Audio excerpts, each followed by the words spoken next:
Hello guys, welcome back to my channel. তো guys, আশা করি thumbnail থেকে বুঝতে পারছেন আজকের ভিডিও টপিকটা কী নিয়ে। তো গাইস, এতদিন ভিডিও আপলোড করতে পারিনি কারণ আমার দোকানটা ভেঙে নতুন করে ঠিক করতেছি, নতুন করে বানাচ্ছি।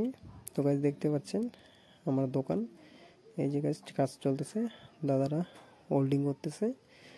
তো গাইস, দোকানটা আমার ছাদের ফাউন্ডেশনে ছিল, ছাদের ফাউন্ডেশনে আছে, কিন্তু ছাদটা গাইস দিতে পারলাম না কারণ বাজেট অনেক ওভার হয়ে গেছে, সেই কারণেই ছাদ দিতে পারতেছি না, উপরে টিন শিট দেব। তো গাইস, এই হলো আমার দোকান, এই কারণে গাইস ভিডিও দিতে আপনাদের পারছি না। তো গাইস, আর কয়েকদিনের মধ্যে দোকান আমার রেডি হয়ে যাবে, তারপরে আপনারা ভিডিও পেয়ে যাবেন।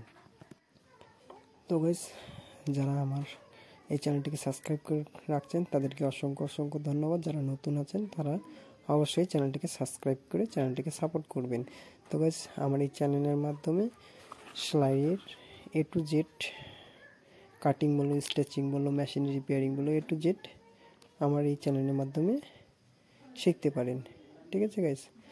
তো গাইস, চ্যানেলটিকে অবশ্যই সাবস্ক্রাইব করে চ্যানেলটিকে সাপোর্ট করবেন, আমার এই চ্যানেলটিকে। আর গাইস, আমি এই দোকানটা ইউটিউবের টাকায় দিলাম নাকি আমার পার্সোনাল টাকা, আপনারা কমেন্ট করে জানাবেন। আমি এই ভিডিও বলতেছি না, আপনারা কমেন্ট করবেন, তবে আমি বলবো। ঠিক আছে গাইস, যেটা আমি ইউটিউবে